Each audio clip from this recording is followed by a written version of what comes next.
L'Occitanie résulte de la fusion des anciennes régions Languedoc-Roussillon et Midi-Pyrénées. Elle englobe 13 départements, du Gard à l'est, au Gers à l'ouest. La nouvelle région comprend 4 grands sous-ensembles géographiques. D'abord la montagne, fortement présente avec le sud du Massif central et dans le sud-ouest avec la chaîne des Pyrénées. Dans cet ensemble montagnard, à l'écart des dynamiques régionales et métropolitaines, l'accès aux services n'est pas commode. Le deuxième grand sous-ensemble correspond à une large bande de plaine qui se déploie, grosso modo, de Montauban jusqu'à la vallée du Rhône. Troisième sous-ensemble, la vallée du Rhône justement, qui délimite la région à l'est et qui compte dans l'économie avec la viticulture et l'énergie.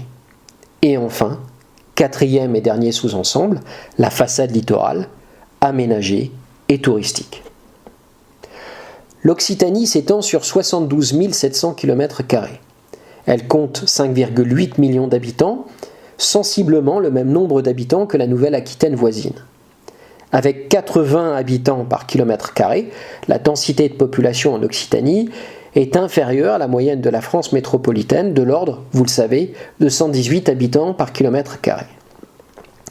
La répartition géographique de la population en Occitanie est caractérisée par la macrocéphalie de Toulouse et Montpellier, une plaine littorale méditerranéenne densément peuplée et urbanisée, où les voies de communication sont nombreuses, un hinterland toulousain agricole, et enfin des massifs montagneux situés en partie dans la diagonale du vide.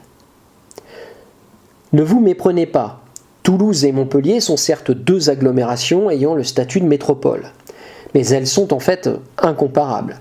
Toulouse compte 480 000 habitants et Montpellier 2 fois moins. Il en va de même si l'on compare les aires urbaines.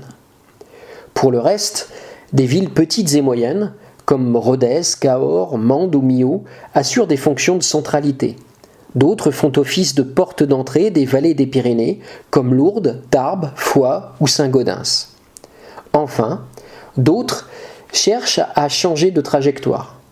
En effet, sur les 10 agglomérations les plus pauvres de France, 5 sont occitaniennes, à savoir Béziers, Nîmes, Perpignan, Alès et Carcassonne.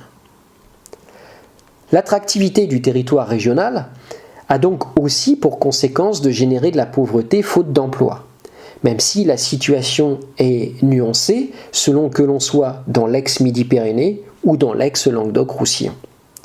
Le développement démographique des villes est largement dû au solde migratoire depuis le début du XXe siècle et surtout depuis les années 60.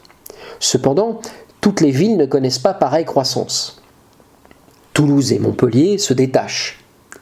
Nîmes progresse, mais à un rythme inférieur, tandis que Béziers perd des habitants.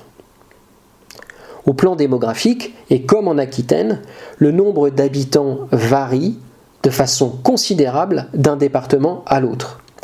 Rendez-vous compte, 75 000 habitants en Lozère, c'est-à-dire à peine un grand stade de football, 1,4 million d'habitants en Haute-Garonne, où est localisée Toulouse. Les inégalités infradépartementales sont aussi très marquées, comme c'est le cas dans l'Hérault, entre la partie littorale et la plaine, très peuplée, et les avant-monts qui se dépeuplent encore. En résumé, l'Occitanie compte parmi les régions les plus attractives en raison de l'héliotropisme et de l'image très positive qu'elle renvoie toujours, mais c'est aussi l'une des plus fragiles au plan économique et social. Elle est innovante en termes de transition énergétique, elle dispose de grands équipements publics, hôpitaux, universités, et elle est bien équipée, aéroports, gares TGV, etc. Même si les projets de nouvelles liaisons TGV entre Montpellier et Toulouse tardent à sortir de terre. En revanche, les liaisons quotidiennes régionales par le TER posent d'innombrables problèmes de sécurité et de cadencement. La modernisation du réseau ferré est une priorité régionale. Sur le plan climatique, la région Occitanie est à cheval sur 3 grands ensembles. Le littoral languedocien est soumis au climat méditerranéen. Les contreforts du Massif central, en fait les Cévennes, et les Pyrénées relèvent d'un climat montagnard. La plaine, située entre le Toulousain et le seuil du Lauragais, est soumise à un climat méditerranéen sous influence à la fois océanique et montagnarde. Compte tenu de l'échelle régionale, il n'est pas étonnant que les paysages soient très variés, des Causses lotois jusqu'aux lagunes de Thau, en passant par les sommets des Pyrénées. Le réseau hydrographique diffère complètement entre l'ex-Midi-Pyrénées et l'ex-Languedoc-Roussillon. Côté Languedoc-Roussillon, des fleuves côtiers au régime méditerranéen, c'est-à-dire très irréguliers, secs l'été, sont à l'origine de crues spectaculaires l'automne. Vous connaissez tous le Vidourle, le Lèze, l'Hérault, l'Orbe, l'Aude, etc. Côté Midi-Pyrénées, c'est la Garonne et ses affluents qui marquent les paysages, de la haute montagne jusqu'aux campagnes toulousaines. Revenons tour à tour sur chacun des secteurs de l'économie régionale. En ce qui concerne l'agriculture d'abord, l'Occitanie est classée deuxième région agricole française derrière la Nouvelle-Aquitaine avec 78 000 exploitations agricoles. 164 000 personnes sont employées dans l'agriculture. L'Occitanie se classe aussi première région agricole bio de France avec 6 500 exploitations. 330 000 hectares sont consacrés à l'agriculture biologique. La filière est mieux structurée que par le passé. La crise sanitaire a par ailleurs favorisé les circuits courts et la vente directe dans les grandes villes. Dans l'ensemble, les cultures céréalières occupent plus de 800 000 hectares à l'échelle de la région. Les cultures fourragères, c'est-à-dire celles destinées à l'alimentation du bétail, couvrent 320 000 hectares. Et la viticulture, elle, 270 000 hectares.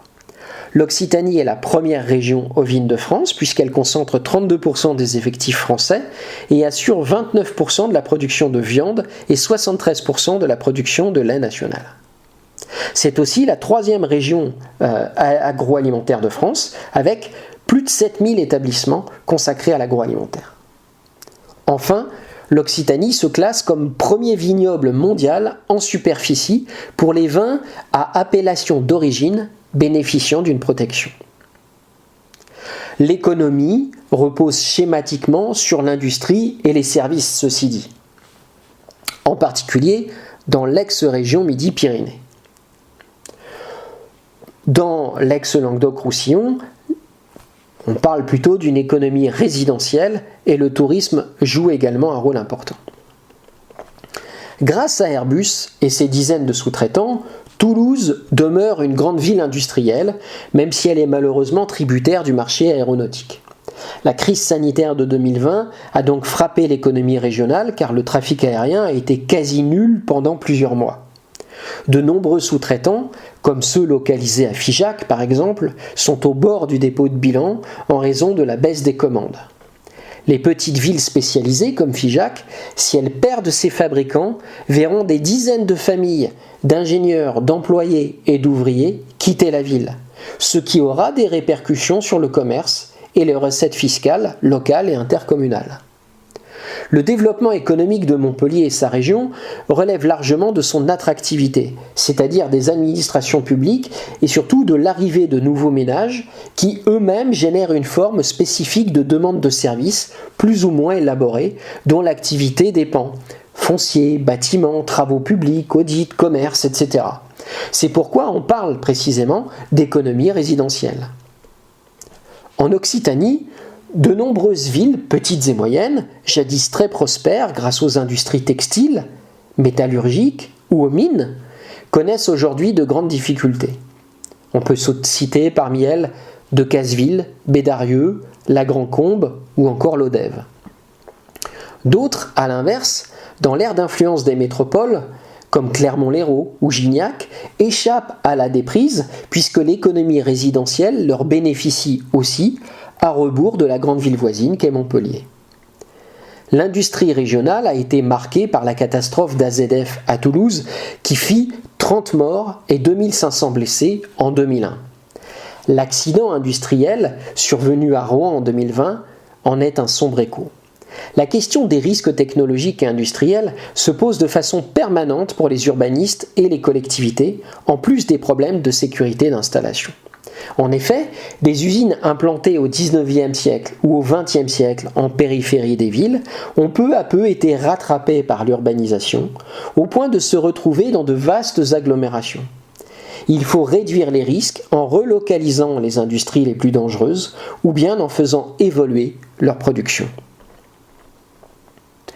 L'Occitanie est, comme partout, très performante dans le domaine des services marchands et non marchands, lesquels représentent plus des 2/3 des actifs, contre moins de 15% dans l'industrie et moins de 5% dans l'agriculture. Les services technologiques, symbolisés par la French Tech, sont en plein essor. Les services liés à la construction restent très dynamiques. Ceux liés au commerce, à la grande distribution, s'essoufflent au contraire. Le tourisme reste le moteur de l'économie. L'Occitanie est la 4e région touristique de France avec 13 milliards d'euros de recettes touristiques et 181 millions de nuitées annuelles en moyenne. Elle se classe première pour l'hôtellerie de plein air, pour la capacité et la fréquentation, avec, tenez-vous bien, 1326 campings, dont 160 000 emplacements. Dans certaines stations du littoral, les campings occupent jusqu'à 15% du territoire communal. La région se classe également première pour les stations thermales. On en compte 28 qui attirent chaque année 160 000 curistes. Citons par exemple La Malou-les-Bains, Ballaruc-les-Bains, Bagnères de Bigorre ou Luchon. Et l'Occitanie est également réputée pour ses petites stations de ski familiales, très recherchées, parmi lesquelles Font-Romeu, Luzardiden, Ax-les-Thermes, Les Angles et la Mangie. Le tourisme repose sur quelques grands sites naturels qui offrent des paysages ouverts et grandioses, comme l'étang de Thau. Il existe aussi un tourisme de l'intérieur, tourné vers le patrimoine naturel et culturel, comme Saint-Guilhem-le-Désert ou le cirque de Navacelles. Le canal du Midi et le pont du Gard sont au premier rang des attractivités régionales grâce à leur classement au patrimoine mondial de l'UNESCO. Avec 220 km de côte du Rhône à l'Espagne, le tourisme littoral est également un atout. La saisonnalité y est très marquée puisque le nombre d'habitants est multiplié par 10 en période estivale. Par exemple, Agde passe de 25 000 à 250 000 habitants.